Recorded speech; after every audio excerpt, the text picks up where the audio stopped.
Bonjour et bienvenue. Voilà, cet enseignement est dispensé dans le cadre de l'association La Voix de Dieu. Cette association réalise ses objectifs, entre autres, par la proposition d'un enseignement. Cette vidéo correspond au cinquième module de l'enseignement fondamental. Et si vous voulez plus d'informations sur l'association, sur cet enseignement ou sur les autres actions de l'association, n'hésitez pas à aller visiter le site internet. L'adresse est inscrite en bas, www.acceptelamourquejetenvoie.fr. Alors, donc, nous voilà partis. Alors, nous allons d'abord faire un petit tour, un petit rappel des épisodes précédents. Rapidement, hein, donc dans l'épisode 1, Dieu veut s'incarner, nous avons parlé de l'objectif de Dieu, qui était de s'incarner dans la matière. Pour ce faire, il compte sur les hommes. Il nous a même pourvu d'un module de conversion esprit-matière pour pouvoir l'incarner, pour pouvoir incarner Dieu dans la matière. Mais pourtant, le constat est là, ça ne marche pas très bien. Donc, qu'est-ce qui s'est passé? Dans l'épisode 2, nous avons parlé de notre identité de matière, donc nous avons fait un petit peu la distinction entre l'identité céleste, on va dire, et l'identité de matière. L'identité de matière qui est basée sur un ensemble de critères, et le fait que quand je vis à travers cette identité de matière, en fait, je vis à la périphérie de mon être. Je ne suis pas centré, mais je vis à la périphérie de mon être. Euh, le troisième épisode concerne la trajectoire de l'humanité. Nous avons parlé de deux voies bien particulières. La première, la voie du cœur, et la deuxième, la voie de la périphérie. Et que cette voie de la périphérie a introduit une divergence, une déviation. Et qu'on retrouve cette même trajectoire au niveau de l'humanité. C'est-à-dire que l'humanité, comme la grande majorité des humains, vivent à travers leur périphérie, et ben du coup, la trajectoire de l'humanité suit une déviation. Euh, et puis du coup, eh ben, arrive forcément ce questionnement, quelle trajectoire moi j'ai envie de vivre et à quoi je veux participer? Est-ce que je veux participer, est-ce que je veux vivre dans la voie du cœur et participer au projet de Dieu, ou est-ce que je veux vivre dans la voie de la périphérie et participer à toute autre chose? Et puis donc le choix véritable, ça c'était le module 4. Le choix véritable, c'est sortir de cette déviation pour revenir à la voie du cœur. C'est suivre le choix de Dieu pour nous plutôt que notre propre choix. Et donc, bah, c'est un nouveau choix qui remet tout en question parce qu'effectivement, c'est pas du tout comme ça qu'on a l'habitude de faire actuellement. Donc, c'est assez différent. Et là, on va voir donc la création de Dieu. Alors, c'est un module dans lequel on va aborder un certain nombre de points liés à Dieu et à sa création. Donc, Dieu, premièrement, Dieu est créateur et nous sommes créatures. On va parler un petit peu de ça. On va voir après le principe de multitude, qui est assez important à bien comprendre. On va parler un peu de certaines créatures, en particulier des anges et de l'homme. Et puis, on va parler aussi des principes de libre arbitre et de volonté propre. Allez, c'est parti. Donc, nous allons commencer par trois phrases que j'ai extrait d'un livre qui est le livre des secrets de Jean. Alors, euh, c'est un livre que je connais pas très bien, mais il y a, il y a ces trois phrases qui sont vraiment très très intéressantes parce qu'elles permettent d'exprimer en fait ce que j'ai essayé de faire comprendre et ce que je veux faire partager, ce que je veux partager. Donc du coup, oui, je les ai prises pour mon propos. Voilà, alors on va essayer de parler de ça. Bon, c'est un petit peu abstrait, mais on va s'en sortir. Donc la première, c'est lui, l'esprit, qui se pense lui-même dans sa propre lumière qui l'entoure. Alors là, évidemment, on parle de Dieu, hein. C'est lui l'esprit, c'est Dieu. Dieu qui se pense lui-même dans sa propre lumière qui l'entoure. Donc Dieu, il y a la lumière qui émane de Dieu. Alors, certainement que la lumière, on va en parler prochainement, mais c'est pas de la lumière comme on la connaît nous, mais bon, peu importe, c'est pas très grave. Pour l'instant, on peut l'imaginer comme une lumière qui émane de Dieu, voilà. Et alors donc Dieu se pense lui-même dans cette lumière, se pense lui-même, c'est-à-dire que euh, Dieu se pense lui-même. Alors nous, par exemple, si nous on voulait se penser nous-mêmes, eh ben, la première chose qui nous viendrait à l'esprit, en fait, c'est notre image, l'image de notre corps. Hein. On a un corps et ben, on a des miroirs chez nous, on a vu des photos de nous, donc on connaît notre image. Donc on penserait immédiatement à ça. Le problème, c'est que Dieu, lui, il n'a pas de corps, premièrement, et puis je ne sais pas s'il a des miroirs ni des photos. Donc du coup, eh ben, il ne peut pas penser à cette image-là. Donc en fait, quand il se pense lui-même, il pense pas à son aspect physique, mais il pense à ce qu'il est profondément à l'intérieur de lui-même. Donc imaginez-vous, si vous aviez envie de vous penser vous-même, qu'est-ce que je suis? mais sans en occultant complètement la partie physique, représentation qu'on peut voir avec les yeux. Qu'est-ce que je suis? Donc là, du coup, on va chercher un petit peu plus en profondeur, on va voir un petit peu, voilà. Donc voilà la démarche de Dieu. Dieu se pense lui-même, donc il est en train de penser à qu'est-ce que je suis, voilà, il se pense lui-même, voilà. Et il fait ça dans sa lumière qui l'entoure, c'est-à-dire qu'en fait, c'est comme si la lumière qui l'entourait euh, va devenir un peu comme un écran de cinéma, où va commencer à apparaître un petit peu la représentation de sa pensée. Donc il se pense lui-même, et puis plus il se pense lui-même, plus il commence à devenir un petit peu ça, c'est un peu plus abouti, sa pensée, mais il commence à y avoir des formes qui se forment justement sur cet écran de lumière qu'il y a autour de lui. Il commence à y avoir des choses qui apparaissent. Et puis plus il se pense lui-même, plus il va dans le détail, plus sa pensée est profonde et complète, plus les formes commencent un petit peu à s'affiner, à s'organiser. Voilà. Voilà un petit peu la première phrase. On passe à la deuxième phrase. En toute forme, il pense à sa propre image en la voyant dans l'eau de lumière pure qui l'entoure. Donc ça veut dire à peu près la même chose que la première phrase, mais là, en toute forme, il pense à sa propre image en la voyant. Il pense sa propre image, donc ça y est, il a pensé sa propre image. Son processus d'élaboration de sa pensée, quand il pense lui-même, moi, je suis un peu ça, je suis un peu ça aussi, et puis tiens, je suis comme ça, puis voilà, je suis ça aussi. Voilà. Et ben, ça chemine, et puis là, on commence à avoir quelque chose de plus complet. Les formes s'organisent sur ce tableau, là, sur cet écran de lumière, ok? Et en toute forme, c'est-à-dire que toutes les formes s'organisent, et bien, il commence à penser sa propre image. Donc, il commence à avoir sa propre image apparaître. Alors, dans l'eau de lumière pure qui l'entoure, c'est pareil que sa propre lumière qui l'entoure, c'est très poétique. Voilà, la lumière et puis l'eau, c'est à peu près la même chose, ça a le même sens. Donc voilà. Donc il commence à avoir sa propre image, se former là. Hein. Plus il se pense, plus cette image devient précise, nette, complète. Voilà. Troisième phrase, et son enoia, donc son enoia, c'est le fait de penser sa propre image, hein, devint une œuvre. Donc ça veut dire que là, ça devint une œuvre, c'est-à-dire que c'est abouti. C'est-à-dire que il a fini de se penser lui-même, il a fait le tour de qui il était, de ce qu'il était, et il a devant lui une représentation, une image, une représentation précise de ce qu'il est. Et c'est une œuvre.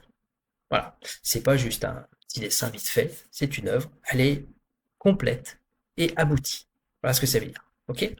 Donc, son Enoia devint une œuvre, se manifesta et se tint devant lui dans le flamboiement de la lumière. Donc voilà, ça veut dire que devant lui, il a l'œuvre qui correspond à l'image qu'il a de lui-même.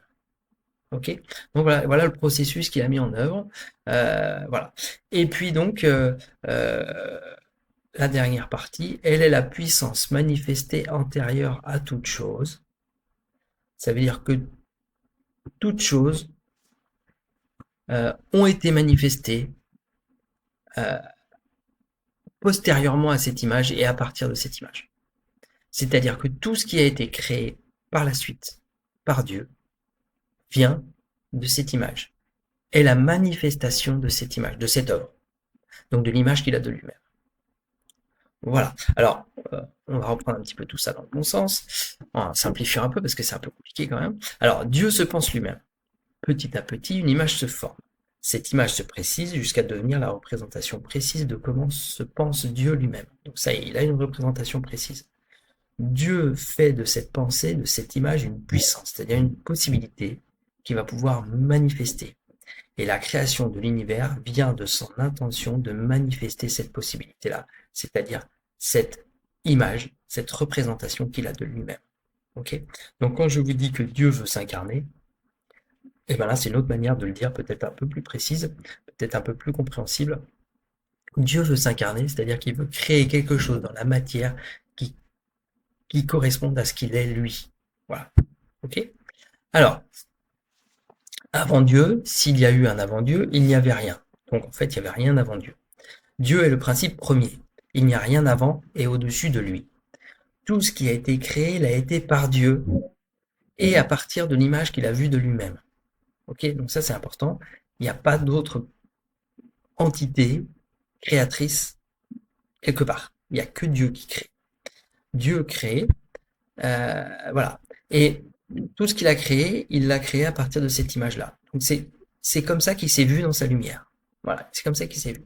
Donc Dieu a créé tout ce que l'on connaît, ainsi que tout ce que l'on ne connaît pas.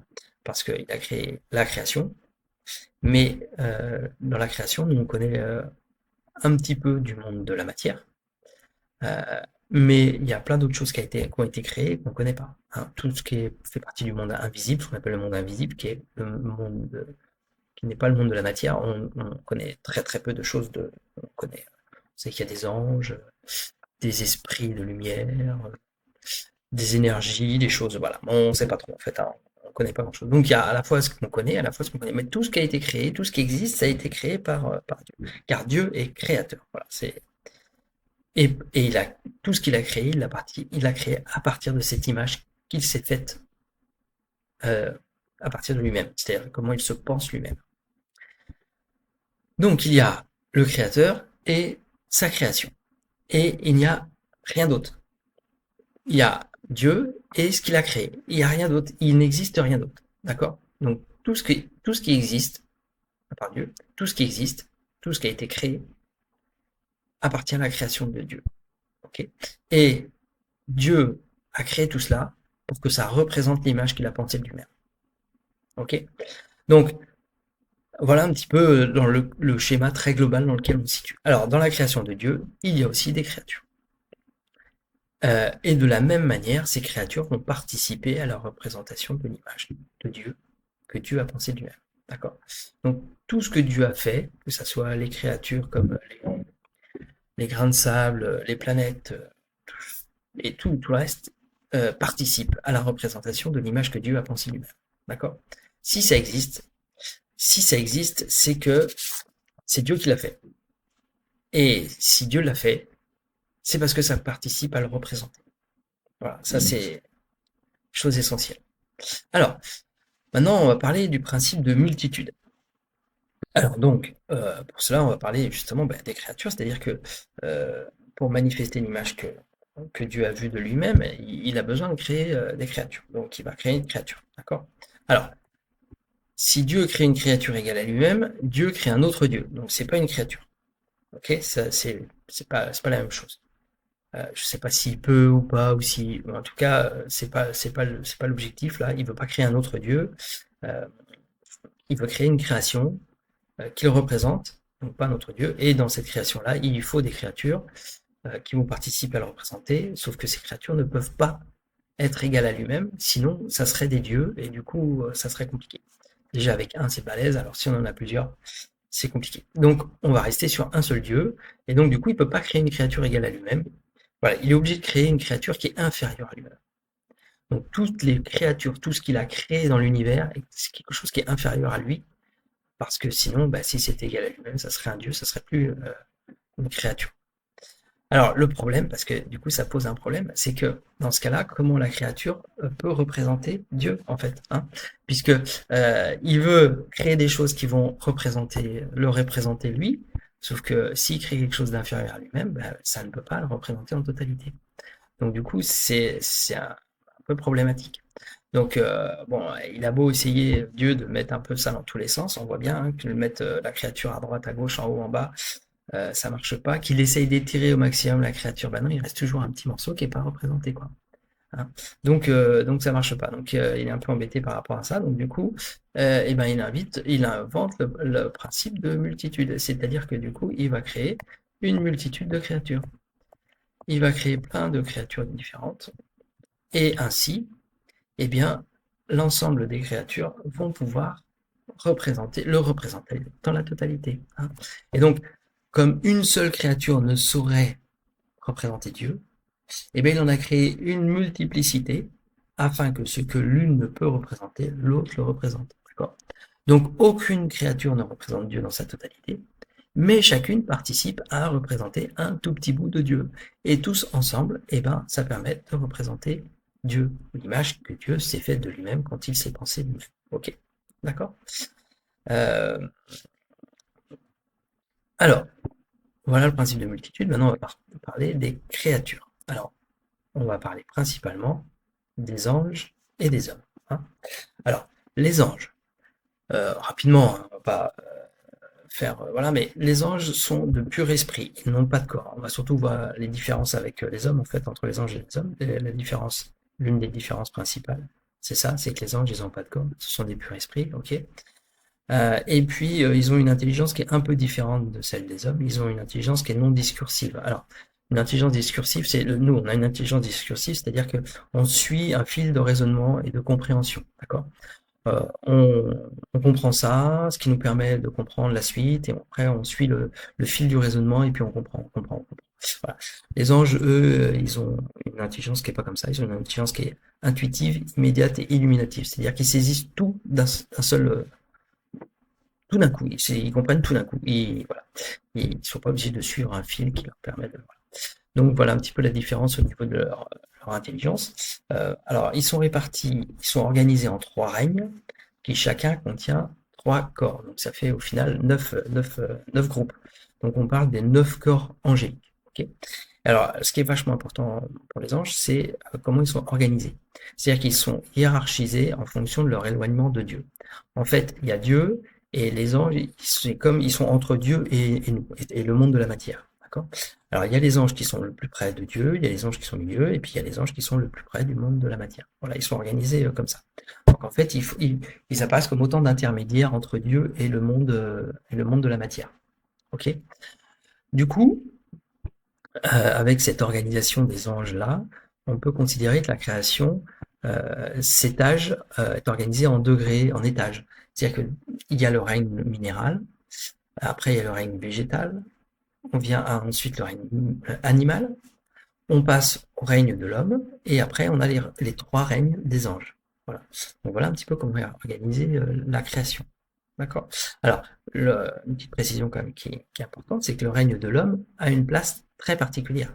C'est-à-dire que comme il est fait, lui, de corps et d'esprit, il fait le lien entre le monde de la matière et le monde des esprits.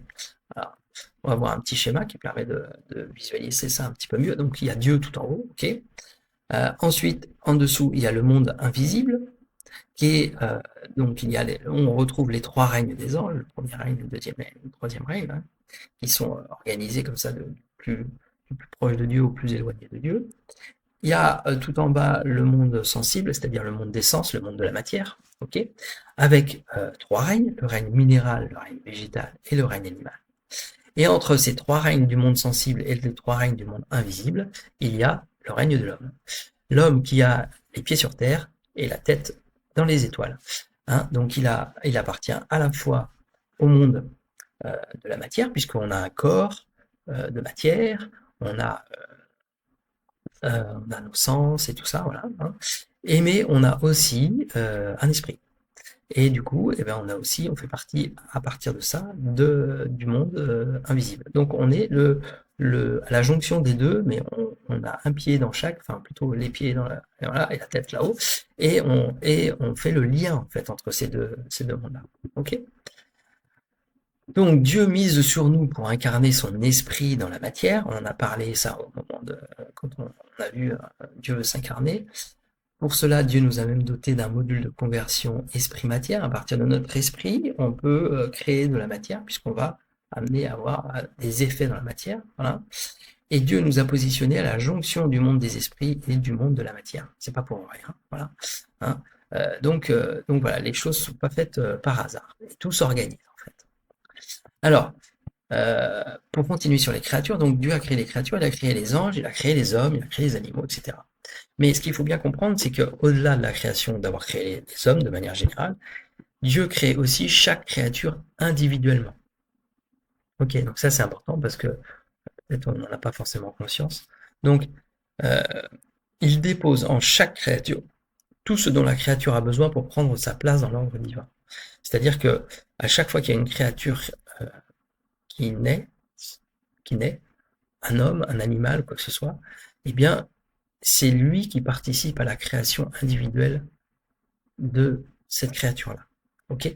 Donc, le corps de la créature, on sait à peu près comment il va être créé, à partir des parents, tout ça. Voilà, je ne veux pas faire un cours de reproduction ici. Par contre, voilà, Dieu va lui donner ce qu'il lui faut pour pouvoir prendre sa place dans l'ordre divin, et il va surtout lui donner son être, l'existence qui va lui permettre d'exister, de ne pas être un corps inerte, vivant, selon la biologie, mais inerte, d'accord? Et voilà, il participe, il accompagne la création de chaque créature en déposant en elle ce dont la créature a besoin. Il garantit à chacun sa place idéale, ou j'allais dire une place, ou la place idéale, sa place idéale, en tout cas la meilleure place possible pour chacun.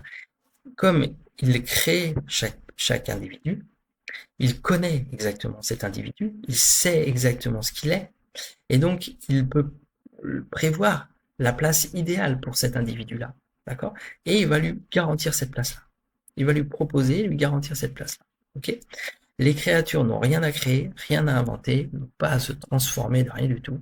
Elles ont juste à révéler ce qu'elles sont, ce qu'elles ont en elles. Elles ont tout en elles. Dieu a tout déposé ce qu'il faut en elles. Il n'y a plus qu'à révéler ce qu'il y a en nous. Ok? Alors, Dieu crée un ordre qui relie l'ensemble des êtres à leur créateur sans en nier aucun. Donc, il y a bien un lien entre Dieu et chaque créature. Pas entre Dieu et les hommes, mais entre Dieu et chacun des hommes. Ok? Et il ne renie aucune de ces créatures, quoi que nous fassions. Hein. Même l'homme le plus pourri du monde qui fait les pires saloperies, il ne le reniera pas.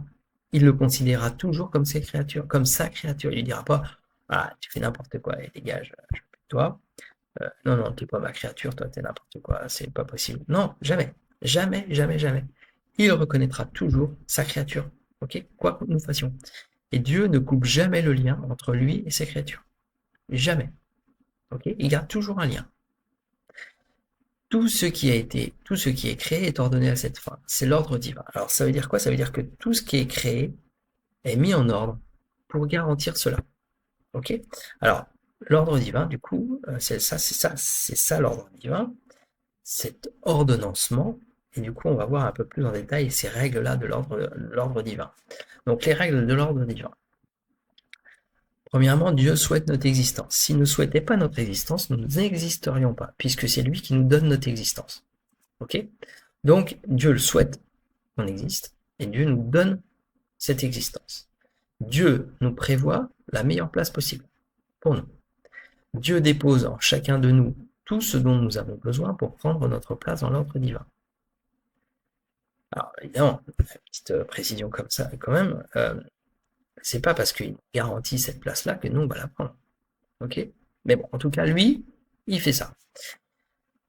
Il garde un lien direct avec nous, et il ne nous renie jamais, il ne coupe jamais le lien. Voilà.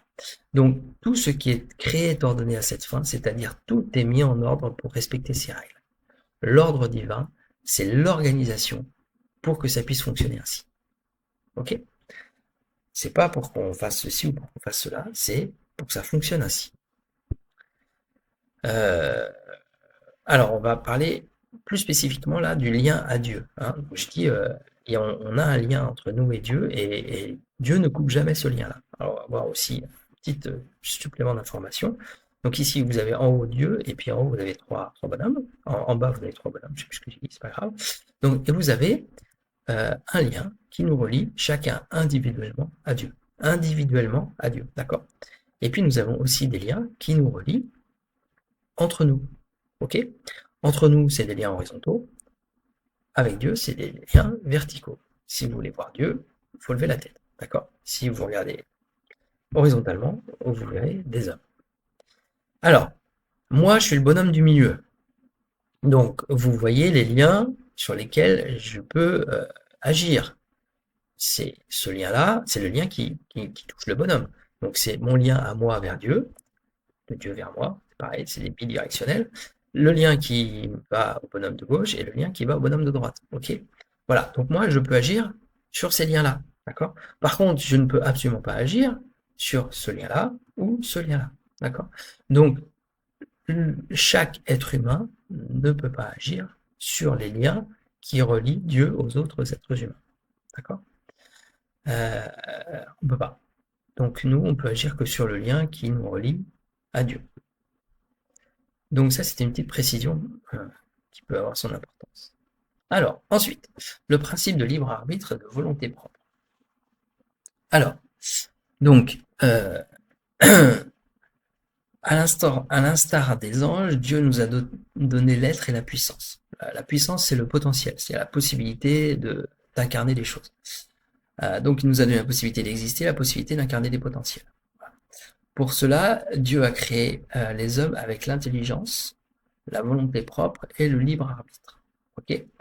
Donc là, ce qui m'intéresse moi, c'est la volonté propre et le libre arbitre, car c'est indispensable pour pouvoir incarner Dieu. On ne peut pas incarner pleinement Dieu, on peut incarner pleinement Dieu que si on a la possibilité de ne pas l'incarner. Alors qu'est-ce que ça veut dire ça? Ben, c'est justement la liberté, on n'est pas obligé de faire ça. Alors pour expliquer ça, on va prendre un exemple. Par exemple, la bonté. Voilà. Incarner des actions bonnes si nous sommes incapables de faire autre chose n'exprime pas la bonté. C'est juste être, ce n'est pas être bon. Vous prenez un robot, vous le programmez pour faire des choses bonnes, pour faire voilà. Et ben, du coup, il va faire des choses bonnes. Mais est-ce qu'il va vraiment incarner la bonté? Ben non, il va juste faire ce qu'on lui demande de faire. Il va juste faire ce qu'il est capable de faire. D'accord? Donc les résultats de nos actions sont bonnes. Si on était incapable de faire autre chose que de la bonté, on serait forcément des bonnes actions. Mais est-ce qu'on ferait vraiment preuve de bonté?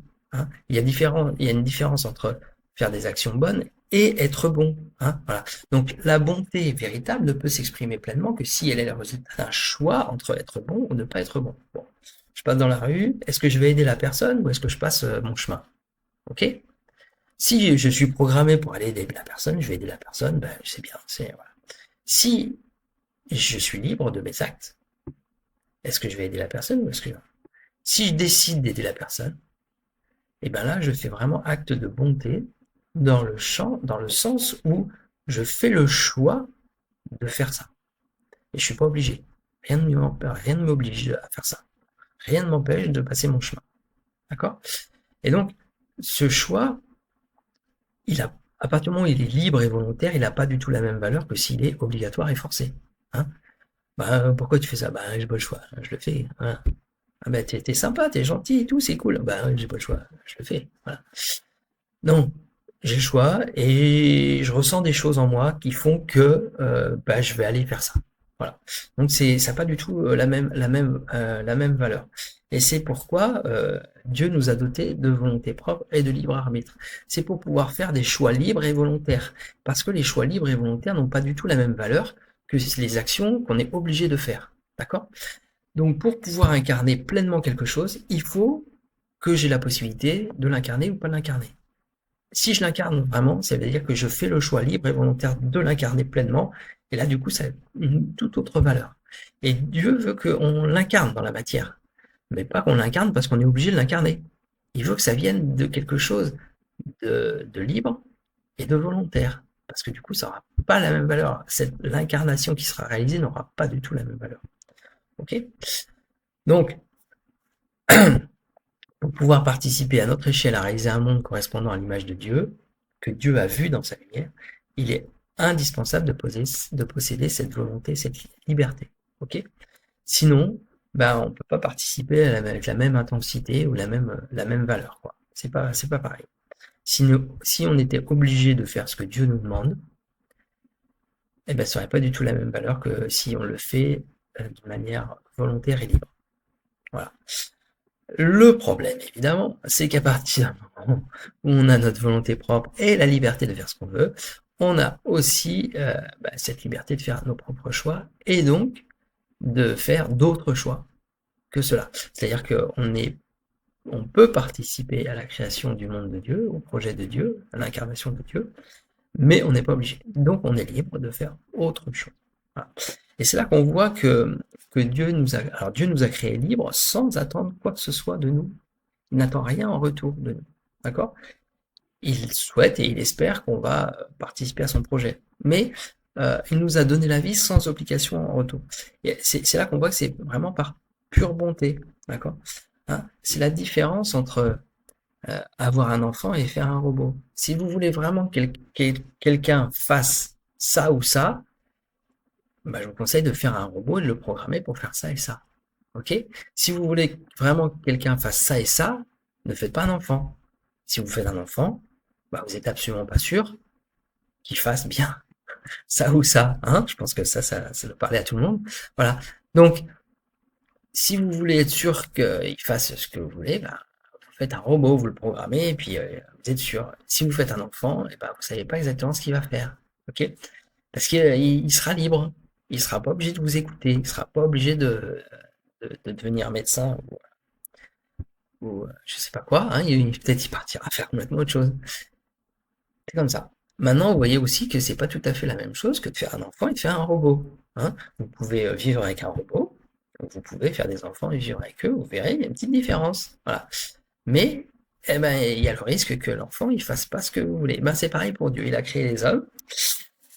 Il aimerait bien que les hommes participent à son projet, l'aident à créer le monde qu'il espère, à créer le monde qui correspond à l'image qu'il a vue dans sa lumière, hein, qui correspond à ce qu'il s'est pensé, voilà. Mais il ne nous oblige pas. On n'est pas obligé. Il n'y a pas d'obligation.